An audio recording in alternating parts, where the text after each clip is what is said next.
ओम शांति। आज मीठे प्यारे बाबा हमें मुरली बता रहे थे। 11 मार्च 1981 की मुरली है। मुरली का सार है सफलता के 2 मुख्य आधार। आज खुदा दोस्त अपने बच्चों से फ्रेंड के रूप में मिलते हैं। कौन से रूप में? फ्रेंड, दोस्त फ्रेंड के रूप में मिलते हैं। एक खुदा दोस्त ने कितने फ्रेंड्स होंगे? एक खुदा दोस्त के कितने फ्रेंड्स होंगे? वैसे भी फॉरेनर्स फ्रेंडशिप को ज़्यादा पसंद करते हैं। तो बाप दादा बाप भी है तुम्हारा, सद्गुरु भी है, टीचर भी, शिक्षक भी है, सर्व संबंध निभाने वाले हैं। आप सबको सबसे ज़्यादा प्यार संबंध कौन सा? आप सबको सबसे ज़्यादा प्यारा संबंध कौन सा लगता है? किसी को टीचर अच्छा लगता है, किसी को साजन अच्छा लगता है, किसी को फ्रेंड अच्छा लगता है। लेकिन है तो एक ही, है तो बाबा ही, लेकिन अलग अलग रूप में सबको अच्छा लग रहा है। लेकिन है तो एक ही ना, इसलिए एक से कोई भी संबंध निभाने से सर्व प्राप्ति हो ही जाएगी। यही तो एक जादूगरी है, जो एक से ही जो चाहो वो संबंध निभा सकते हो और कहा जाने की आवश्यकता ही नहीं। इससे कोई और मिले यह इच्छा खत्म हो जाती है। सर्व संबंध की प्रीत निभाने के अनुभवी हो चुके हो ना? हो चुका है भगवान से सर्व संबंधों का सुख लेने का अनुभव? अनुभवी बन चुके हैं या अभी होना है अनुभव? पर भगवान से सारे संबंधों का प्यार लेना सीख गए हो, अनुभवी हो, क्या समझते हो? पूर्ण अनुभवी बन चुके हो क्या?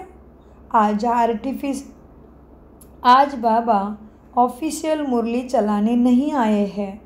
बाप दादा भी अपने सर्व संबंधियों से दूर दूर से आए हुए आत्मा को देख बहुत हर्षित होते हैं। सबसे दूरदेशी कौन है?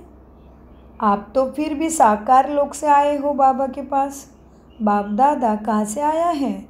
आकारी लोक से भी परे, निराकारी वतन से आकारी लोक में आए हैं ना, फिर साकार लोक में आए हैं। तो सबसे दूर देश कौन हुआ?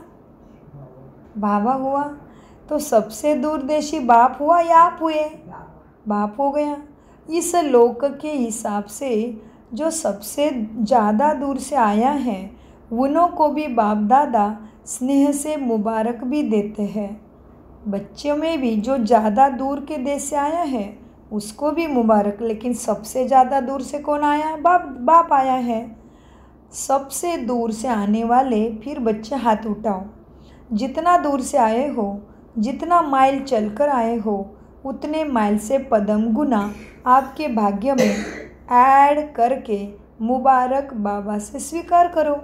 जितना ज़्यादा दूर से आए हो, जितने माइल चले कर आए हो, उतने माइल से पदम गुना अपने भाग्य में ऐड करके बाप से मुबारक स्वीकार करें। फॉरेनर्स अर्थात फॉरएवर ऐसे वरदानी हो ना। फॉरेनर्स नहीं लेकिन फॉरएवर हो, सदा सेवा के लिए एवर रेडी, माना फॉरएवर। डायरेक्शन मिला और चल पड़े, यह है फॉरएवर ग्रुप की विशेषता। फॉरएवर हो ना फॉरेनर्स, माना सदा के लिए तैयार। अभी अनुभव किया और अभी अनुभव कराने के लिए हिम्मत रख सेवा पर उपस्थित हो जाते हैं। यह देख बाप दादा भी अति हर्षित होते हैं। एक से अनेक सेवाधारी निमित्त बन गए। सेवा की सफलता के विशेष 2 आधार है, वह जानते हो? कई उत्तर निकले, सबके उत्तर अपने अपने अनुभव के हिसाब से है, वो भी राइट है। वैसे सेवा में व स्वयं की चढ़ती कला में सफलता का मुख्य आधार क्या है? सेवा में और आत्मा की चढ़ती कला में सफलता का मुख्य आधार है एक बाप से अटूट प्यार और विश्वास। क्या कहा बाबा ने? सेवा में और स्वयं को चढ़ती कला में लेके जाने का सफलता का मुख्य आधार है एक बाप से अटूट प्यार। बाप सिवाय और कुछ दिखाई ना दे। संकल्प में भी बाबा, बोल में भी बाबा, कर्म में भी बाप का ही साथ लेना है। ऐसे लवलीन आत्मा एक शब्द भी बोलती है तो उसके स्नेह के बोल दूसरी आत्मा को भी स्नेह में बांध देते हैं। ऐसे लवलीन आत्मा का एक बाबा शब्द ही जादू की वस्तु का काम करता है। लवलीन आत्मा रूहानी जादूगर बन जाती है और सबको सहायता करती है। क्या करती है? लवलीन आत्मा बाबा के प्यार में, लव में लीन हो गई है। सब तरफ से काम, क्रोध, लोभ, मोह, अहंकार की रगें टूट गई। तो लवलीन होने वाली आत्मा क्या करेगी? सबको सहायता देगी, अपने सकारात्मकता की, निर्भयता की किरणें देती रहेगी। लवलीन आत्मा रूहानी जादूगर बन जाती है। एक बाप का लव अर्थात लवलीन आत्मा। दूसरा सफलता का आधार क्या है पता है? हर ज्ञान के पॉइंट के अनुभवी मूर्त होके प्रैक्टिकल में ज्ञान का पॉइंट चला लेना। बाबा ने क्या कहा? दूसरा सफलता का, एक सफलता का आधार है बाप के प्यार में लवलीन रहना। दूसरा सफलता का आधार है जो भी परिस्थिति आती है तभी ज्ञान का हर पॉइंट अनुभवी मूर्त होके सोच में लाना। ज्ञान के हर पॉइंट के अनुभवी मूर्त बन जाना, यह भी है दूसरा सफलता का आधार। जैसे ड्रामा की पॉइंट देते हैं तो एक होता है नॉलेज के आधार पर पॉइंट देना, दूसरा होता है अनुभवी मूर्त होकर पॉइंट देना। ड्रामा की पॉइंट के जो अनुभवी होंगे वो सदा साक्षीपन के स्टेज पर स्थित होंगे, एक रस अचल अडोल होंगे। ऐसे स्थिति में स्थित रहने वाले को अनुभवी मूर्त कहा जाता। रिजल्ट में बाहर के रूप से भले अच्छा हो व बुरा हो, लेकिन ड्रामा के पॉइंट की अनुभवी आत्मा कभी भी बुरे में भी बुराई को न देख अच्छाई को ही देखेगी, अर्थात सो के कल्याण का रास्ता ही दिखाई देगा। अकल्याण का खाता जमा हुआ। कल्याणकारी बाप के बच्चे होने कारण, कल्याणकारी युग होने कारण अब कल्याण का खाता आरंभ हो चुका है तुम्हारा। इसलिए हर चीज़ में कल्याण देखो। इस नॉलेज और अनुभव की अथॉरिटी से सदा अचल रहेंगे। अगर गिनती करो तो आप सबके पास कितने प्रकार की अथॉरिटीज़ है? और आत्माओं के पास एक दो अथॉरिटीज़ होगी। किसी को साइंस की अथॉरिटी, किसी को शास्त्रों का ज्ञान होगा, किसी को डॉक्टर की नॉलेज होगी, किसी को इंजीनियर की नॉलेज की अथॉरिटी होगी। लेकिन आपके पास कौन सी अथॉरिटी है? बनाओ लिस्ट तो बहुत लंबी लिस्ट हो जाएगी। सबसे पहले अथॉरिटी है वर्ल्ड ऑलमाइटी, माना सर्वशक्तिवान बाप के आप बन गए हो तो सबसे शक्तिशाली आप हो। आप कौन सी अथॉरिटी है आपके पास? बताओ कौन सी ताकत है? लिस्ट निकालो तो बहुत लंबी लिस्ट हो जाएगी प्राप्तियों की। सबसे पहली अथॉरिटी है वर्ल्ड ऑलमाइटी, आपका हो गया। सर्वशक्तिवान आपका हो गया। वर्ल्ड ऑलमाइटी की अथॉरिटी, जब वर्ल्ड ऑलमाइटी बाप आपका हो गया तो वर्ल्ड की जो भी अथॉरिटी है वो आपकी हो गई। ऐसी लिस्ट निकालो वर्ल्ड के आदि मध्य अंत के नॉलेज की अथॉरिटी, जिस नॉलेज के आधार पर ही शास्त्र बनाते हैं, बाइबल कुरान आदि बनाते हैं। इसलिए गीता ज्ञान को सर्वशास्त्रों का शिरोमणि, बुक्स ऑफ माई बाप कहते हैं, माना गीता माता कहते हैं। सभी शास्त्रों की माता है वो, शिरोमणि कहा जाता है गीता को।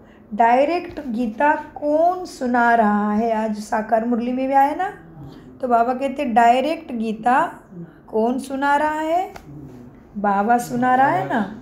उसमें ही शब्द आया है भगवान वाचे गीता में, तो थोड़े थोड़े शब्दों से भी उसको वैल्यू आ गई गीता को। तो बाबा कहते जिस तरह से गीता सभी धर्मों की माँ बाप है, उस तरह से तुम भी सबसे ऊँचे हो। तुम्हें उतना ज्ञान का अंदर में धारणा आनी चाहिए।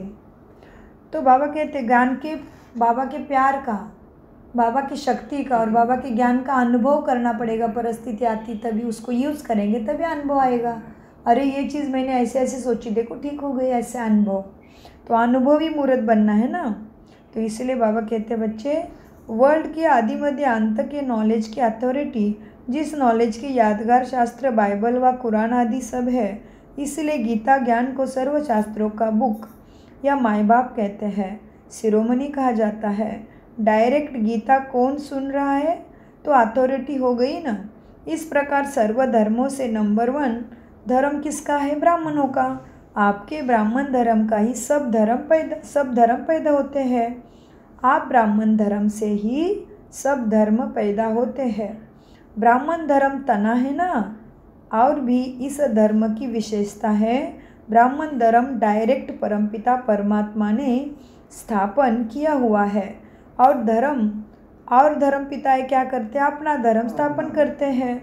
यह तो धर्म परमपिता का है, जिसको ब्राह्मण धर्म, देवी देवता धर्म, ईश्वरीय धर्म कहते हैं। वह बच्चों द्वारा है, सन ऑफ गॉड कहते हैं। वो अपने आप को क्रिश्चियन लोग क्या कहते हैं? हम भगवान के बच्चे हैं। वह सन ऑफ गॉड कहते हैं। यीशु क्रिस्त क्या कहता है? मैं खुद को मैं भगवान हूँ ऐसा नहीं कहता।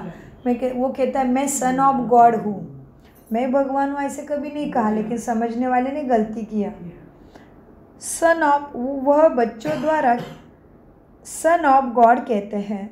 वह गॉड नहीं है, तो डायरेक्ट परमपिता परमात्मा द्वारा श्रेष्ठ धर्म स्थापन हुआ ना। वो खुद ही धर्म स्थापन करने वाले कहते हैं मैं सन ऑफ गॉड हूँ, तो ये साबित करता है कि वो गॉड नहीं है।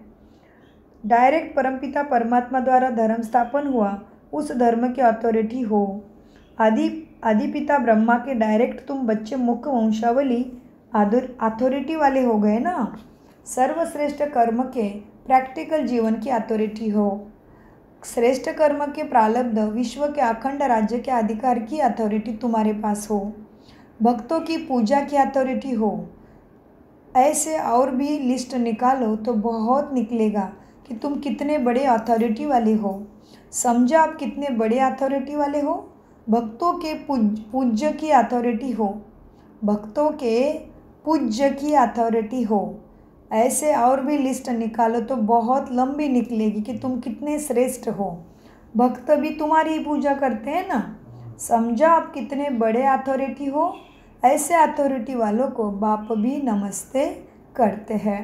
यह सबसे बड़े अथॉरिटी है। ऐसे अथॉरिटी वालों को देख देख बाप दादा बहुत हर्षित हो रहे हैं। मीठे प्यारे बाप दादा का बच्चों को याद, प्यार, गुड मॉर्निंग और नमस्ते। बाबा कहते हैं सर्व विशेष आत्माओं को सर्व सपूत अर्थात सर्विस के सबूत देने वाले, सदा सेवा और याद में रहने वाले, सर्विसेबल मास्टर ऑलमाइटी अथॉरिटी, सर्व की मनोकामना पूर्ण करने वाले अति लवली बच्चों को बाप दादा का याद, प्यार और नमस्ते। हम लवलीन बच्चों का बाप दादा को याद, प्यार, गुड मॉर्निंग, नमस्ते प्यारे बाबा नमस्ते। हम है सत्य बुद्धि से सब कुछ समझते, धारण करते और कराते। मीठे प्यारे बाप दादा का अनगिनत पदम गुना शुक्रिया शुक्रिया शुक्रिया। कम बोलो, मीठा बोलो।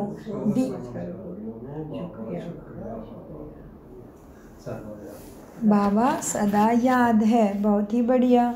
ओके, शुक्रिया फरिश्तों। चलो, बाबा को कौन सी बात अच्छी लगी बच्चों को बता। आज की मुरली के द्वारा क्या अच्छा लगा मीठे बच्चों को? बाबा ने यही बताया है कि ये शरीर को ये मतलब जीते भी ये शरीर को हटा दो, मतलब याद नहीं करना है। आत्मा, ये आत्मा है तुम्हारा, अपने को आत्मा समझो और किसी को याद करने की जरूरत नहीं है। सब अपने को मिटा दो।